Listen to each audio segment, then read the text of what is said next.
നമസ്കാരം, അഹല്യ പോഡ്കാസ്റ്റിലേക്ക് ഏവർക്കും സ്വാഗതം. ഇന്ന് നമ്മുടെ സെഷൻ ഹാർട്ട് അറ്റാക്കിനെ കുറിച്ചുള്ളതാണ്.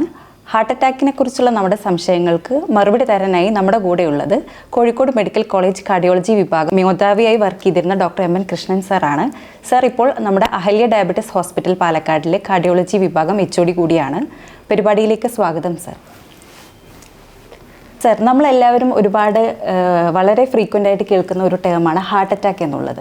എന്നാൽ കൃത്യമായി അതുകൊണ്ട് എന്താണ് ഉദ്ദേശിക്കുന്നതെന്ന് പലപ്പോഴും നമുക്ക് അറിയുന്നില്ല. അതിനെക്കുറിച്ചൊന്ന് വിശദീകരിക്കാം. അതെ, അത് പലർക്കും ഹാർട്ട് അറ്റാക്ക് എന്ന് പറഞ്ഞാൽ ഒരു വളരെ വേഗമായിട്ടുള്ളൊരു ഐഡിയ ഉള്ളൂ.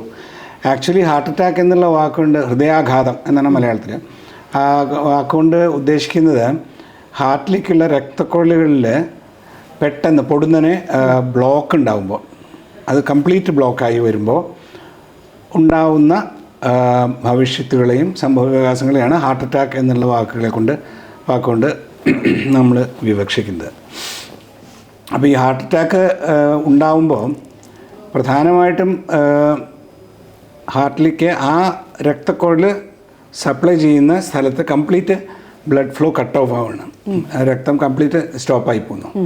അപ്പോൾ അങ്ങനെ വരുമ്പോൾ രണ്ട് സംഗതികളാണ് ഉണ്ടാവാവുന്നത്. ഒന്ന്, ആ സമയത്തോ അതിന് തൊട്ട് ശേഷമോ പെട്ടെന്നുള്ള ഒരു ഷോക്ക് പോലുള്ള ഈ ഒരു സംഗതി കൊണ്ട് ഹൃദയം നിന്നു പോവാം. അതിന് ഹൃദയസ്തംഭനം എന്ന് പറയും. അപ്പോൾ ഹൃദയം ആണല്ലോ ശരീരത്തിലെ എല്ലാ ഭാഗത്തേക്കും ബ്ലഡ് സപ്ലൈ ചെയ്യുന്നത്. അപ്പോൾ ഹൃദയം പെട്ടെന്ന് നിലച്ചു പോയാൽ വിത്തിൻ 2-3 മിനിറ്റിനുള്ളിൽ ആൾക്ക് മരണം സംഭവിക്കും. രണ്ടാമത് അങ്ങനെ സംഭവിച്ചിട്ടില്ലെങ്കിൽ പിന്നെ ആ ഒരു ഭാഗം ഹൃദയത്തിലെ ആ രക്തക്കുഴലുകൾ രക്തം പ്രദാനം ചെയ്യുന്ന ആ ഭാഗം മൃതമായി പോവും, ഡെഡാവും. അത് വലിയ ഏരിയ ആണെങ്കിൽ ഹാർട്ടിന് അത് വലിയ ക്ഷതം സംഭവിക്കും. ചെറിയ ഏരിയ ആണെങ്കിൽ അത്ര പ്രശ്നം ഉണ്ടാവില്ല. പക്ഷെ അത് നമുക്ക് പ്രെഡിക്റ്റ് ചെയ്യാൻ പറ്റില്ല. അതുകൊണ്ട് നമ്മൾ ഏത് ഹാർട്ട് അറ്റാക്കിനെയും ഒരേ സീരിയസ്നെസ്സോട് കൂട്ടിയിട്ട് കാണേണ്ടതുണ്ട്. സർ, അപ്പോൾ ഈ ഹാർട്ട് അറ്റാക്ക് കൊണ്ട് നമ്മുടെ ശരീരത്തിൽ ഉണ്ടാകുന്ന അല്ലെങ്കിൽ അതിന് മുന്നേ നമ്മുടെ ശരീരം പ്രകടമാക്കുന്ന അപായ സൂചനകൾ എന്തെല്ലാമാണ്? അതെ, ഹാർട്ട് അറ്റാക്ക് വരാൻ പോകുന്നു എന്ന് നമുക്കറിയാൻ സാധിക്കുമോ എന്നാണ്. ഹാർട്ട് അറ്റാക്കിൻ്റെ ലക്ഷണം എന്ന് പറയുന്നത് നെഞ്ചുവേദനയാണ്. പക്ഷേ ഈ വേദന എന്ന് പറയുമ്പോൾ എല്ലാവർക്കും അത് വേദനയായിട്ട് തന്നെ അറിഞ്ഞോളണമെന്നില്ല. ചിലപ്പോൾ ഒരു ചോക്കിംഗ് സെൻസേഷൻ, അതൊരു പെട്ടെന്ന് ശ്വാസം കിട്ടുന്നില്ല എന്ന് തോന്നുക, അതല്ലെങ്കിൽ ഒരു ഭാരം കയറ്റി വെച്ച പോലെ തോന്നുക, അതല്ലെങ്കിൽ ചെസ്റ്റിൻ്റെ ഉള്ളിലൊരു വികസിക്കണ പോലെ തോന്നുക. അങ്ങനെ പല തരത്തിലാവാറുണ്ട്. വേദനയാവാം, അല്ലെങ്കിൽ വേദനയോട് സമാനമായ ഇങ്ങനെ ഞാൻ പറഞ്ഞ ലക്ഷണങ്ങളാവാം. അത് സാധാരണ സംഭവിക്കുന്ന നെഞ്ചിൻ്റെ സെൻട്രൽ പോർഷനിലാണ്. ചിലപ്പോൾ ഇടതുവശത്തേക്കും വരാം. ഇതാണ് ടിപ്പിക്കലായിട്ട് കാണുന്നത്. പക്ഷേ അപൂർവമായിട്ട് ഇത് വയറിൻ്റെ മുകൾ വശത്തോ അല്ലെങ്കിൽ കഴുത്തിൻ്റെ മുൻവശത്തോ അല്ലെങ്കിൽ തോളത്തോ കയ്യിലോ മാത്രമായിട്ടും വരാം. ബാക്കിയുള്ള നെഞ്ചുവേദനകളിൽ നിന്നും ഇത് കൃത്യമായിട്ട് നമുക്ക് എങ്ങനെയാണ് വ്യത്യസ്തമായിട്ട് മനസ്സിലാക്കാൻ പറ്റുന്നത്? ഇതുപോലെ നെഞ്ചുവേദന ഉണ്ടാകുന്ന പല കണ്ടീഷൻസ് ഉണ്ട്. നെഞ്ചുവേദന ഹാർട്ട് അറ്റാക്ക് കൊണ്ട് മാത്രമല്ല ഉണ്ടാകുന്നത്. അതായത് ഇപ്പം പ്രധാനമായിട്ടും ഈ ആമാശയത്തിലെ ആസിഡ് കണ്ടൻറ്റുള്ള ദ്രവങ്ങൾ മേലോട്ട് വന്നിട്ട് പെയിൻ ഉണ്ടാവാം. ഗ്യാസ് എന്നൊക്കെ പറയുന്നത് അത് ഈ ഹാർട്ടിൻ്റെ വേദന പോലെ തന്നെയാവാം. ഹാർട്ടിൻ്റെ വേദന എരിച്ചിൽ പോലെ വരാം. പിന്നെ അതല്ലെങ്കിൽ ഈ ഹൃദയത്തിൻ്റെയോ അല്ലെങ്കിൽ ശ്വാസകോശത്തിൻ്റെ ഒക്കെ ചുറ്റുമുള്ള ഒരു കവചം പോലുള്ളതുണ്ട്, പെരിക്കാർഡിയം, പ്ലൂറ എന്നൊക്കെ പറയുന്നത്. അതിന് എന്തെങ്കിലും വീക്കം വന്നാലും ചെസ്റ്റ് പെയിൻ വരാം. പിന്നെ അതല്ലാതെയും ചില ചെസ്റ്റ് വാളിലുള്ള ഈ എല്ലിൻ്റെ വീക്കം കൊണ്ടൊക്കെ വേദന ഉണ്ടാകും. അങ്ങനെ പല കാരണങ്ങളെ കൊണ്ട് നെഞ്ചുവേദന ഉണ്ടാകും. ചിലത് ഗൗരവമുള്ളതല്ല, വേറെ ഹാർട്ടിൻ്റെ ഒക്കെ ആണെങ്കിൽ വളരെ ഗൗരവമുള്ളതാണ്. ഇത് തിരിച്ചറിയുന്നത് എങ്ങനെയാണെന്ന് ചോദിച്ചാൽ രോഗിക്കോ കൂടെ നിൽക്കുന്നവർക്കോ തിരിച്ചറിയാൻ സാധിക്കില്ല. വളരെ പ്രധാനമായിട്ട് പറയേണ്ട കാര്യം അതാണ്. അപ്പം നമുക്ക് അങ്ങനെ ഒരു നെഞ്ചുവേദന അനുഭവപ്പെട്ടാൽ നമ്മൾ പെട്ടെന്ന് തന്നെ അത് തന്നെ നമ്മൾ സ്വയം ഡയഗ്നോസ് ചെയ്യാൻ നോക്കരുത്. വളരെ എക്സ്പെർട്ടായിട്ടുള്ള ഒരു ഫിസിഷ്യനോ അല്ലെങ്കിൽ കാർഡിയോളജിസ്റ്റിനോ മാത്രമേ ഇത് കൃത്യമായിട്ട് തിരിച്ചറിയാൻ സാധിക്കുള്ളൂ. മാത്രമല്ല പലപ്പോഴും ഈ രോഗലക്ഷണം കൊണ്ട് മാത്രം തിരിച്ചറിയാൻ പറ്റില്ല. ടെസ്റ്റുകൾ ചെയ്യേണ്ടി വരും. ECG അതല്ലെങ്കിൽ ബ്ലഡ് ടെസ്റ്റ് ഉണ്ട്, ട്രോപ്പണിൻ എന്ന് പറഞ്ഞിട്ട് അത് ചെയ്യേണ്ടി വരും. അത് അബ്നോർമലാണോ അല്ലയോ നോക്കണം. അതും ഈ വേദന വന്നാൽ ഉടനെ ചിലപ്പോൾ മാറ്റം കണ്ടെന്ന് വരില്ല. അപ്പോൾ 2 or 3 പ്രാവശ്യമൊക്കെ എടുത്തു നോക്കേണ്ടി വരും. അപ്പോൾ അത്രയും സമയത്തിൽ പേഷ്യൻ്റ് ഹോസ്പിറ്റലിൽ ഒബ്സർവ് ചെയ്യേണ്ടി വരും. അപ്പോൾ അത് 1 മണിക്കൂർ 3 മണിക്കൂറൊക്കെ കഴിഞ്ഞ് വീണ്ടും ചെയ്തിട്ട് കുഴപ്പമൊന്നുമില്ല ഉറപ്പായി കഴിഞ്ഞാൽ മാത്രമേ മറ്റുള്ള ചികിത്സകളിലേക്ക് പോകാൻ പറ്റുള്ളൂ. ഒരിക്കലും സ്വയം ഡയഗ്നോസ് ചെയ്യാൻ ശ്രമിക്കരുത്. ഗ്യാസാണ് എന്ന് വിചാരിച്ചിട്ട് വീട്ടിൽ തന്നെ ഇരിക്കുക. അങ്ങനെ വരുമ്പോൾ എന്താ പ്രശ്നം വെച്ചാൽ ഈ ഒരു ചെറിയ വേദന ആദ്യം വാർണിംഗ് ആയിട്ട് വരുന്നതാണ്. അത് നമ്മൾ ശ്രദ്ധിച്ചില്ലെങ്കിൽ അടുത്തത് വളരെ സിവിയർ ആയിട്ടുള്ള ഹാർട്ട് അറ്റാക്ക് ആയിരിക്കും. അപ്പോൾ ആ ഹാർട്ട് അറ്റാക്ക് വന്നാൽ ചിലപ്പോൾ ഹോസ്പിറ്റലിൽ തന്നെ എത്താൻ പറ്റില്ല. കാരണം ഞാൻ പറഞ്ഞ പോലെ പെട്ടെന്ന് ഹാർട്ട് നിന്ന് പോയേക്കാം. അങ്ങനെയാണ് പല മരണങ്ങളും. ഈ ഹാർട്ട് അറ്റാക്കിൻ്റെ മരണങ്ങളിൽ പകുതിയോളം രോഗി ഹോസ്പിറ്റലിൽ എത്തുന്നതിന് മുമ്പാണ്. അതിനുള്ള പ്രധാന കാരണം ഈ രോഗിയോ അല്ലെങ്കിൽ കൂടെയുള്ളവരോ ഇത് ഗൗരവമായിട്ട് എടുക്കാതെ നമുക്ക് എന്തെങ്കിലും ഗ്യാസിൻ്റെ മരുന്ന് എന്തെങ്കിലും കഴിച്ചിട്ട് നോക്കാം, രാത്രിയല്ലേ പോവുമൊന്നും വേണ്ട എന്നൊക്കെ വിചാരിച്ചിട്ടുണ്ട്. അതുകൊണ്ട് ഇത് വളരെ പ്രധാനപ്പെട്ടൊരു പാഠമാണ്. അതായത് നെഞ്ചിൻ്റെ നടുവിൽ വശങ്ങളിൽ, അതായത് ഒരു 30 വയസ്സിന് ശേഷമുള്ള ആരായാലും, പ്രത്യേകിച്ചും വല്ല അപായഘടകങ്ങളോ സ്മോക്കിങ്ങോ ഒക്കെ ഉള്ള ആൾക്കാരാണെങ്കിൽ നെഞ്ചിൻ്റെ നടുവിലായിട്ടോ അല്ലെങ്കിൽ കഴുത്തിൻ്റെ ഭാഗത്തോ അല്ലെങ്കിൽ അപ്പർ അബ്ഡോമിനിലോ നമ്മൾ സാധാരണ കാണാത്ത തരത്തിലുള്ള ഒരു വേദനയോ അസ്വാസ്ഥ്യമോ വന്നു കഴിഞ്ഞാൽ സംശയിച്ച് നിൽക്കാതെ ആശുപത്രിയിൽ ഉടനെ എത്തുക. നല്ല ആശുപത്രിയിൽ ഉടനെ എത്തുക. ടെസ്റ്റുകളൊക്കെ ചെയ്യാം. ഈ ടെസ്റ്റുകൾ ECG 1 or 2 അതല്ലെങ്കിൽ ട്രോപ്പണിൻ 2 or 3 ഒക്കെ ചെയ്യേണ്ടി വരും. ECG പലപ്പോഴും നോർമലാവാം. ECG നോർമലാണെന്ന് വെച്ചിട്ട് ഹാർട്ട് അറ്റാക്ക് ആവില്ല എന്ന് ഒരിക്കലും വിചാരിക്കരുത്. ഇത്രയും കാര്യങ്ങൾ എപ്പോഴും ഓർമ്മയുണ്ടാവും വേണം. സമയത്തിനും വലിയ പ്രാധാന്യമുണ്ടല്ലേ? കാരണം സമയത്തിന് വളരെ പ്രാധാന്യമുണ്ട്. അതാണ് രാത്രി വേദന വന്ന് രാവിലെ വരെ വെച്ചോണ്ടിരുന്ന് എന്നിട്ട് രാവിലെ ഡോക്ടറെ കാണാമെന്ന് പലരും അങ്ങനെ. അതെ, പലരും അസൗകര്യം വിചാരിച്ചിട്ടും മറ്റും രാവിലെ വരെ വെയിറ്റ് ചെയ്യും. അങ്ങനെയാണ് ഒരുപാട് മരണങ്ങൾ സംഭവിക്കുന്നത്. ഈ വാർണിംഗ് പെയിൻ എന്ന് പറയും ഇതിന്. ഇത് വലിയ ഹാർട്ട് അറ്റാക്ക് വരുന്നതിന് തൊട്ട് മുമ്പുണ്ടാവുന്ന ഈ പെയിൻ, ഈ വാർണിംഗ് പെയിൻസ് വന്നു അത് പോവും, തന്നെ മാറും. ചിലപ്പോൾ കുറച്ച് വെള്ളം കുടിച്ചാൽ മാറും, ചിലപ്പോൾ ഗ്യാസിൻ്റെ ഗുളിക കഴിച്ചാൽ മാറും. അതുകൊണ്ട് ഗ്യാസിൻ്റെ ഗുളിക കഴിച്ചിട്ടല്ല മാറിയത്, അത് തന്നെത്താനെ മാറിയതാണ്. പക്ഷേ അടുത്ത് വരുന്നതായിരിക്കും ചിലപ്പോൾ സിവിയർ ആയിട്ടുള്ളത്. അപ്പോൾ പലപ്പോഴും ഇവർ ഈ പെയിൻ വെച്ചിട്ട് എന്തെങ്കിലും ഗ്യാസിൻ്റെ ഗുളിക കഴിച്ച് കുറഞ്ഞു ഉറങ്ങിപ്പോവും, പക്ഷേ പിന്നെ ഉണരില്ല. അങ്ങനെ സംഭവിക്കാറുണ്ട്. അപ്പോൾ ഒരിക്കലും അതിനെ നമ്മൾ ഈ ലാഘവത്തോടുകൂടി കാണരുത്. അതാണ് ഏറ്റവും പ്രധാനപ്പെട്ട കാര്യം. സമയം വളരെ പ്രധാനമാണ് താനും.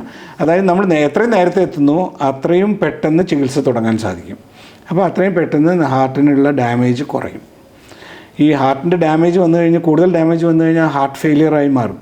ഹാർട്ട് ഫെയിലിയർ എന്ന് പറഞ്ഞാൽ സിവിയറായിട്ടുള്ള ശ്വാസം മുട്ടലും കിടക്കാൻ വയ്യായും വന്ന് പിന്നെ ജീവിതകാലം മുഴുവൻ സഫർ ചെയ്യേണ്ടി വരും. അതുകൊണ്ടാണ് എപ്പോഴും ഒട്ടും വൈകിക്കാതെ നമ്മൾ ആശുപത്രിയിൽ എത്തണം എന്ന് പറയുന്നത്. ഈയിടെയായിട്ടുള്ള പത്രമാധ്യമങ്ങളിലെല്ലാം 30 അല്ലെങ്കിൽ 40 വയസ്സിന് താഴെയുള്ള ആളുകൾക്ക് വരെ ഇങ്ങനെ പെട്ടെന്ന് ഒരുപാട് വാർത്തകൾ നമ്മൾ കേൾക്കുന്നുണ്ട്. പെട്ടെന്ന് ഹൃദയാഘാതം വന്ന് മരണപ്പെട്ടു പോയി. അപ്പം അതിൻ്റെ യുവതലമുറയിലുള്ള അതിൻ്റെ ഇൻസിഡൻസ് ഇപ്പോൾ വളരെ കൂടുതലാണോ? കൂടുതലാണ്. അതായത് പാശ്ചാത്യ രാജ്യങ്ങളിലുള്ളതിനേക്കാൾ ഒരു 10 വയസ്സ് മുന്നേ ആണ് ഈ ഏഷ്യൻ കൺട്രീസിൽ, ഇന്ത്യയിലൊക്കെ നമ്മുടെ നാട്ടിലൊക്കെ ഹാർട്ട് അറ്റാക്ക് ഉണ്ടാകുന്നത്. അതിന് കാരണം ഇപ്പോൾ ഇത് കൂടിക്കൂടി വരാനുള്ള ഒരു പ്രധാന കാരണം ഈ ജീവിത രീതിയിലെ മാറ്റമാണ്.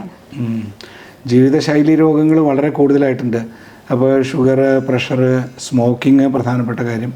ഇതെല്ലാം ചെറുപ്പക്കാരുടെ ഇടയിൽ തന്നെ കൂടുതൽ കാണാൻ തുടങ്ങിയിട്ടുണ്ട്.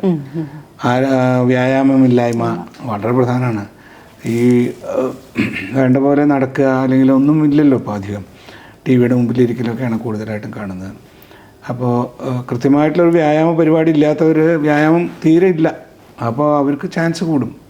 അപ്പോൾ ഇപ്പോൾ യുവാക്കളിൽ കൂടുതൽ കാണുന്നുണ്ട്. അപ്പോൾ 30 വയസ്സിന് താഴെയുള്ളവരിൽ തന്നെ ധാരാളം കാണുന്നുണ്ട്. മീതെ വളരെ കോമൺ ആണ്. അപ്പോൾ എനിക്ക് പ്രായമായിട്ടില്ല എന്ന് വിചാരിച്ച് ഹാർട്ട് എനിക്ക് ഹാർട്ട് അറ്റാക്ക് വരില്ല എന്ന് വിചാരിക്കുന്ന ഒരു അർത്ഥമില്ല. ഒന്ന്. രണ്ടാമത്, ഞാൻ കൃത്യമായി വ്യായാമം ചെയ്യുന്നുണ്ട്, എനിക്ക് ഷുഗറില്ല, പ്രഷറില്ല, സ്മോക്കിംഗ് ഇല്ല എന്ന് വെച്ചിട്ട് പോലും ഹാർട്ട് അറ്റാക്ക് വരില്ല എന്ന് ഉറപ്പില്ല. കാരണം ഇതിനൊരു ജനറ്റിക് ബാക്ക്ഗ്രൗണ്ട് ഉണ്ട്. ഇതൊന്നും ഇല്ലാത്തവർക്കും വരാം.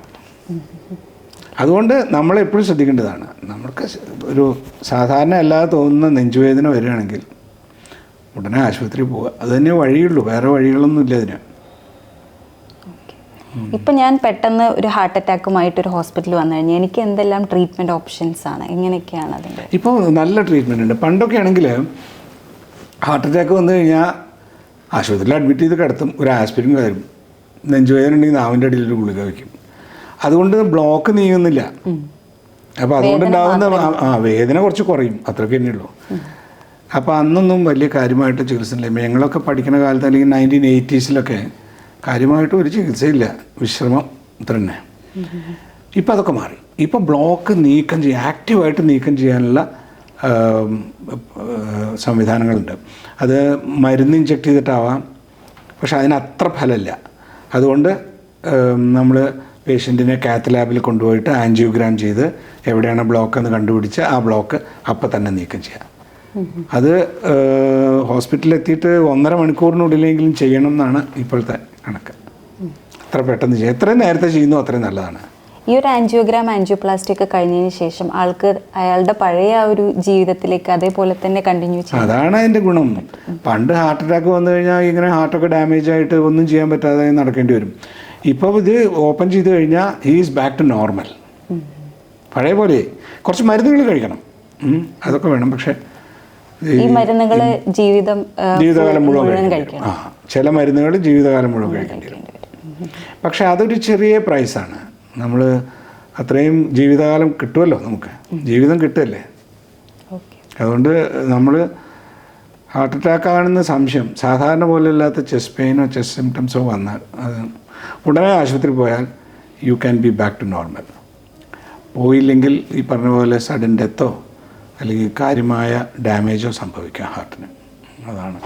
അപ്പോൾ അത് എപ്പോഴും എല്ലാവരും ഓർത്തിരിക്കേണ്ട ഒരു കാര്യമാണ്. അപ്പോൾ ഈ അഹല്യ ഹാർട്ട് വെൽനസ് ക്ലിനിക്ക് ഉപയോഗിച്ച് നമുക്ക് എങ്ങനെ നേരത്തെ തന്നെ നമ്മുടെ ഹാർട്ട് അതാണ് വേറൊരു കാര്യം. ഈ ഹാർട്ട് അറ്റാക്ക് എന്ന് പറഞ്ഞാൽ അതങ്ങനെ ഒരു സുപ്രഭാതത്തിൽ അങ്ങോട്ട് പെട്ടെന്നുണ്ടാകുന്ന ബ്ലോക്കല്ല. ഈ ബ്ലോക്ക് ഗ്രാജുവലായിട്ട് നേരത്തെ കുറച്ച് ഡെവലപ്പ് ചെയ്ത് തുടങ്ങിയിട്ടുണ്ടാവും. Partial block.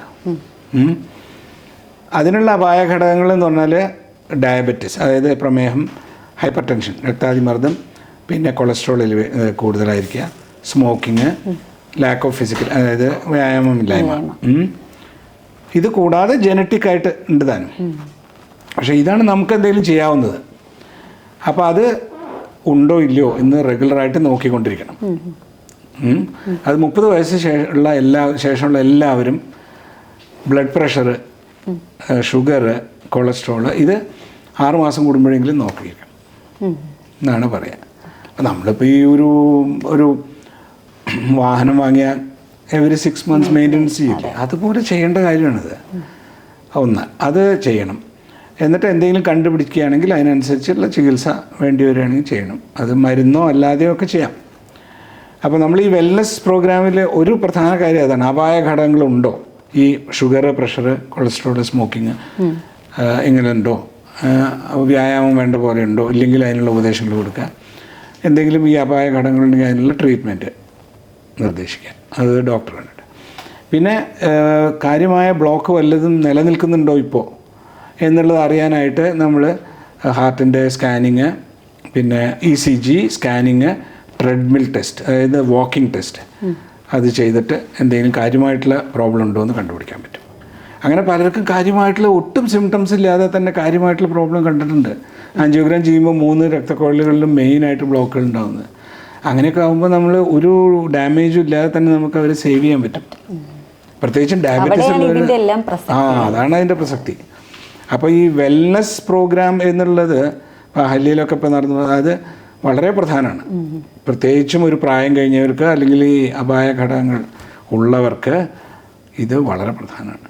അപ്പോൾ അത് നമ്മൾ ഈ പ്രിവെൻറ്റീവായിട്ടുള്ള ഒരു ചെയ്യുന്ന ഒരു കാര്യമാണ്. അത് വളരെ യൂസ്ഫുള്ളാണ്. ഒരുപാട് പേരുടെ ഭാവിയും ജീവനും രക്ഷപ്പെടുത്താൻ സാധിച്ചിട്ടുണ്ട് അതുകൊണ്ട്.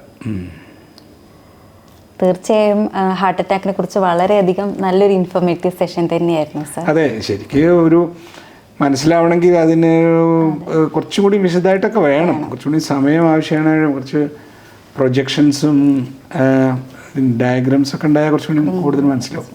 പക്ഷെ എന്നാലും ഒരു ഐഡിയ മെയിനായിട്ട് നമുക്ക് പറയാനുള്ളത് ഇതാണ്, എല്ലാവരും ഫോളോ ചെയ്യുന്ന ഒറ്റ കാര്യമുള്ളൂ. ഒന്ന്, നമ്മുടെ ഹൃദയത്തിൻ്റെ ആരോഗ്യം സൂക്ഷിക്കാൻ വേണ്ടിയിട്ട് അപായ ഘടകങ്ങൾ ഉണ്ടോ എന്ന് നോക്കുകയും അതിന് ചികിത്സ ചെയ്യുകയും ചെയ്യാം. രണ്ടാമത്, നെഞ്ചുവേദന വന്നാൽ സ്വയം ചികിത്സിക്കാൻ ശ്രമിക്കാതെ ഉടനെ ആശുപത്രിയിൽ പോവുക. ആശുപത്രിയിൽ എത്തിക്കഴിഞ്ഞാൽ ഒരു 2-3 മണിക്കൂർ കൊണ്ട് ഒരു തീരുമാനമാവും ഇത് ഹാർട്ടിൻ്റെ ആണോ അല്ലയോ എന്നുള്ളത്.